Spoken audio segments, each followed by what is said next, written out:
this is like a boxing here. We don't get no news, no talk, no nothing. They was scattervine, man. And that was their downfall and destruction. Because him, by signing, bringing him around the whole thing, bro. Some people, you can't show the lavish life to. Durk been saying prison feels like hell, but now it just got even darker.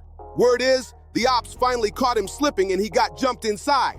And the whispers, they're saying it all ties back to Lil P's death, making the situation even heavier. Locked up and locked in, the Metropolitan Detention Center in Los Angeles ain't a place where platinum plaques or fat bank accounts mean a thing. When Lil Durk got shipped off to this federal spot after his arrest, he walked straight into a whole different battlefield. Here, it ain't about hit records, it's about survival, respect, fear, and knowing how to move under those invisible rules that keep you breathing another day. This isn't county jail where you might bump into somebody from the block. This is federal time, where the real wolves from all over the country are packed in one cage and every last one of them has their own agenda. And it's looking ugly for Durk. He's been denied bail again and again. Judges keep pointing to his international flights and even hinting at him breaking jail rules. The message is loud and clear. They see him as a flight risk, or worse, a major problem if he touches the streets. Now mix that with the wild mix of gangs, hustlers, and lifers inside MDC Los Angeles, and you got a perfect storm.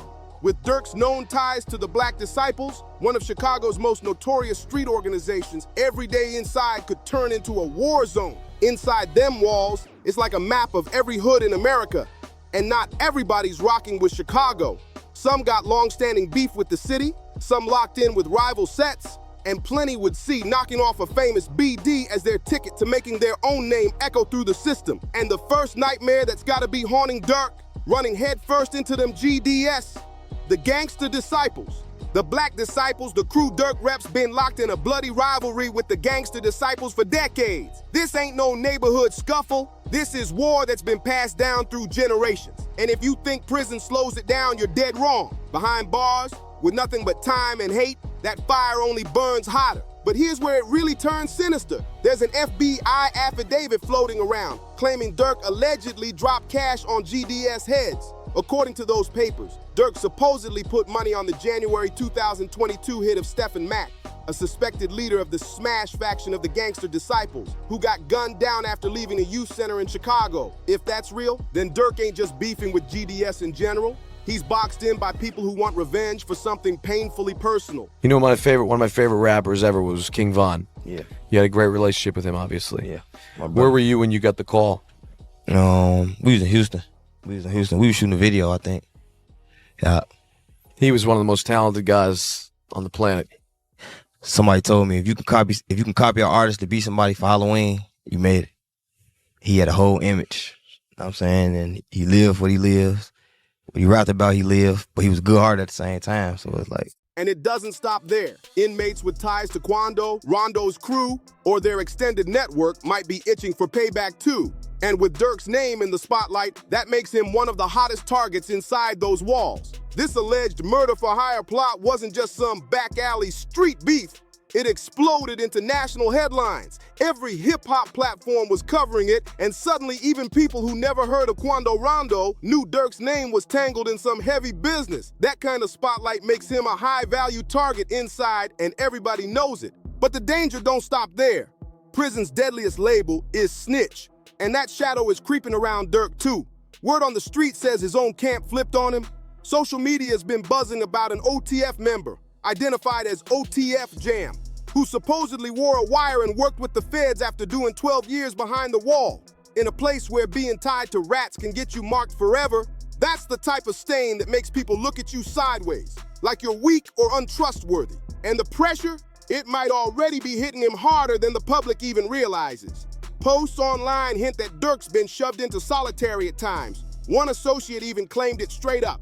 But here's where it gets twisted. Durk's fame and fortune are a double-edged sword. On one hand, it paints a bullseye on his back, making him the ultimate come-up for enemies. On the other, it makes him a threat because high-profile inmates get dragged into extortion games, with prisoners demanding money, commissary, or favors just to let him breathe without drama. In prison, if they clock you as an easy lick with deep pockets, every hustler and predator inside is gonna test you. But with Durk, it's not that simple.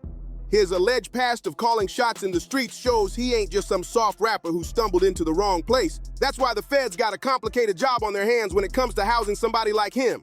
Durk was embroiled in some eternal, I need you off of this earth beef. That's different. Because of King Von? Of course. Not only that, he needed the guys who killed his brother off this earth. The Metropolitan Detention Center is a melting pot, packed with federal inmates from every coast, every city, every kind of crew you can imagine. And that means Durk is surrounded by unpredictable threats, not just from enemies, but from cats who might want to earn stripes by going at a famous face. Some inmates might show him love because of his music. Others might hate everything his name stands for. And plenty could just see him as their golden opportunity to get respect in the system. That's the dangerous truth about federal time.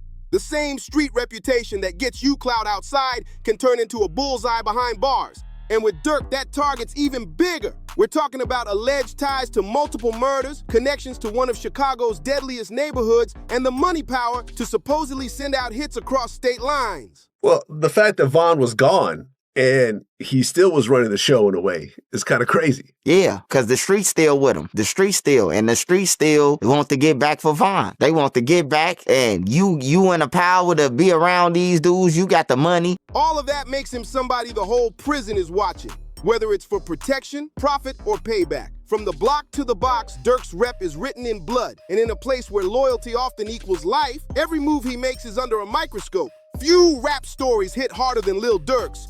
Born Durk Devontae Banks, straight out the trenches of Inglewood. From day one, he's been walking that razor-thin line between staying true to the streets and staying free. But now he's caged up in the feds at the Metropolitan Detention Center in Los Angeles, waiting on a trial that could erase his freedom forever. He's already been attacked inside. But the real question is, who's bold enough to go at Durk? His downfall started on October 24th, 2024, when he got snatched near Miami International Airport, allegedly about to hop a private jet to Italy.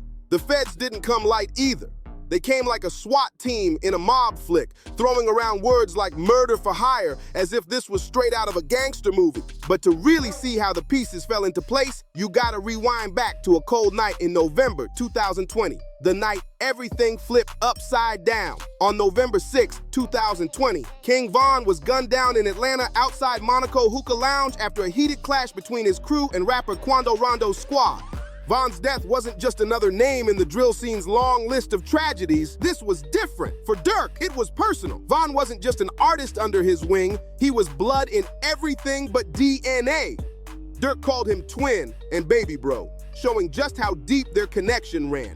Both came up out of O-Block, the concrete jungle where every sunrise feels like a blessing and every night could be your last. That bond, that loss, it lit a fire in Durk that would change everything. Making it out of O-Block alive is already a miracle. But when you peel back the layers of Durk and Von's bond, the story gets way messier than it looked on the surface. See, what a lot of folks don't realize is that Durk's whole gangster image took a massive upgrade once Von came home from his bid. Before Von touched down, Durk was leaning heavy on that melodic wave. Love songs, club vibes, trying to grab crossover bread. But Von stepped back onto the scene with that raw, unfiltered street aura that shook the whole game. His presence changed how Durk moved, how he carried himself, even how the streets judged him. Think about it. Durk had the label, the money, the industry shine. But Von had something money could never buy. That undeniable street stamp. The kind of authenticity that had even his own boss watching carefully. When Von got killed that night in Atlanta, Durk didn't just lose a friend, he lost the very cosign that cemented him in the eyes of the streets. The surveillance tapes told the story. Von swung first, throwing hands, stepping as the aggressor, staying true to the code even with everything on the line. Moments later, he was gunned down by Quando Rondo's associate Lil Tim right outside that hookah lounge. And when charges against Lil Tim later got dropped, that's when things allegedly shifted for Durk in a whole new way. The feds claim Von's death didn't just hurt Durk, it reshaped him. Von didn't only hand him credibility, he handed him that killer edge, that darker instinct that turned their music into something grittier, more dangerous, and way too real to ignore. When Von got killed, that's when Durk allegedly flipped the whole script, taking things to a level nobody saw coming. The feds say grief and revenge transformed him from a chart-topping artist into what they're calling an alleged criminal mastermind.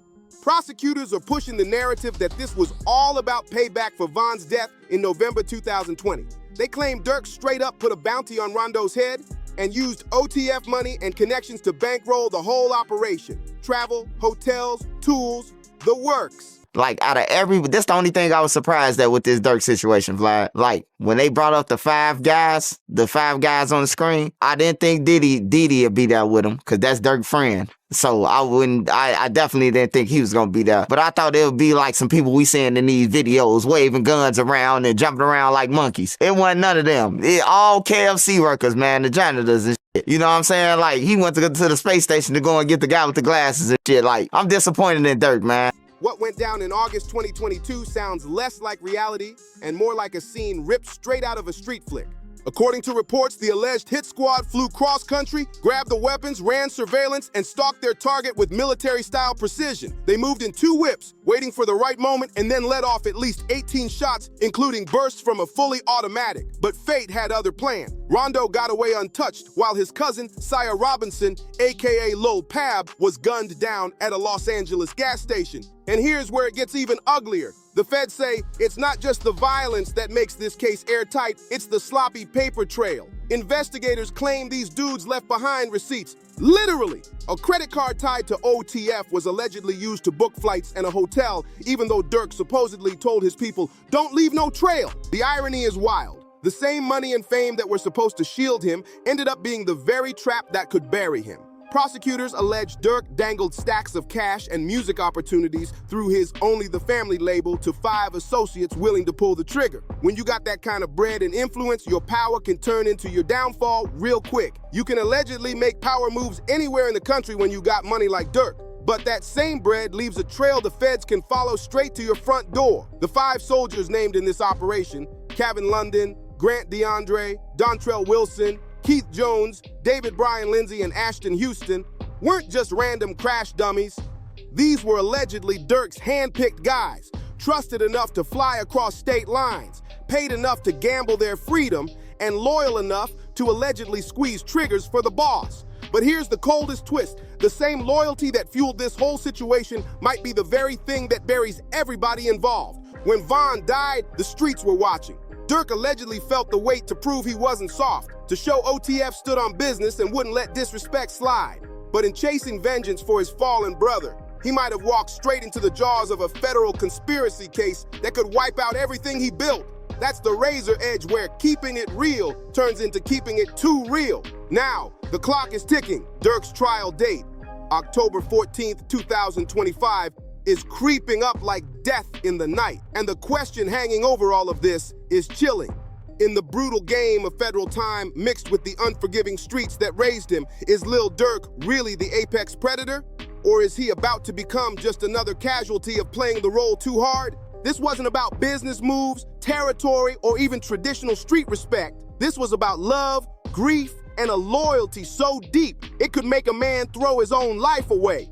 When Von got killed, OTF didn't just lose an artist, they lost a brother, a protege, and the very one who stamped Durk's name with street credibility all at once. And that's where it cuts deep. Von's death exposed something raw about Durk's character and the choices that followed. He wasn't just mourning a friend, he was chasing the shadow of someone who embodied everything Durk wanted to be.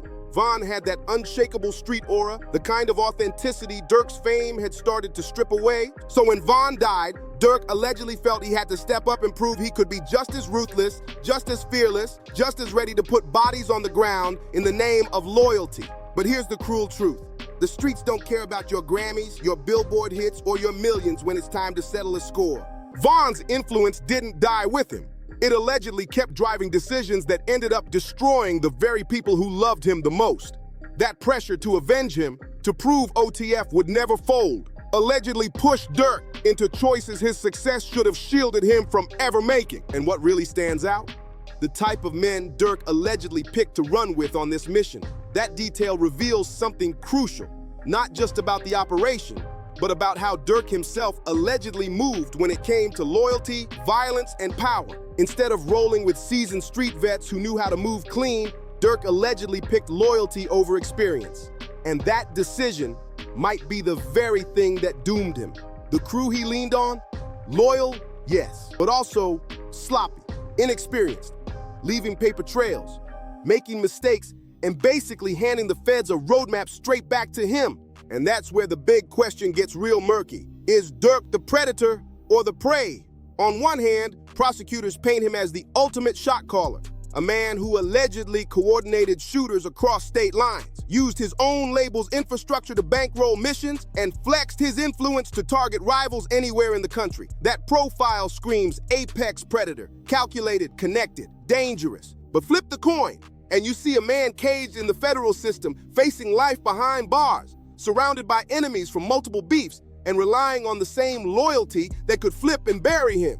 In that sense, he's not the hunter anymore. He's the hunted, living with a bullseye on his back every single day. The real tragedy? It didn't have to play out like this. Durk had made it out of the very trenches that swallowed so many of his homies and family members. He reached a level of success most people from his world couldn't even dream about. Grammys on the shelf, platinum plaques on the wall, legit businesses, and money stacked high enough to never touch dirt again. But when Von died, all of that became secondary. The industry star gave way to the street soldier. In trying to honor his fallen brother and prove he was still that same fearless figure from Inglewood, Durk allegedly walked himself right into a federal conspiracy that threatens to snatch away everything he fought so hard to build. The federal case against Lil Durk ain't just another rapper catching charges. It's a chilling reminder that the streets never really let you walk away. Loyalty can turn into a death sentence, and the same authenticity that makes drill music powerful can also eat alive the very artists who create it. Whether Durk walks free or spends the rest of his life in a federal cell, his saga already stands as a cautionary tale about the real cost of keeping it real. In this world, keeping it real don't just put you in danger, it can lock you up forever. The whole predator or prey debate might not even matter, because in the ecosystem Durk helped build, everybody's both hunter and hunted. At the end of the day, roles flip fast, depending on who's in front of you, the moves you make, and how quick you can adapt when everything you thought you knew about power, loyalty, and survival gets tested in the harshest way possible. So, is Lil Durk predator or prey? Maybe he's both. Maybe everyone is. And maybe the only ones who live long enough to tell their story are the smartest, the luckiest, or the most ruthless. Thank you for rocking with us on this deep dive. Don't forget to like, comment, share, and subscribe so you don't miss the next one. And by the way, we're running a special giveaway for the channel. Full instructions are in our latest post, so make sure you check that out too. See you on the next video.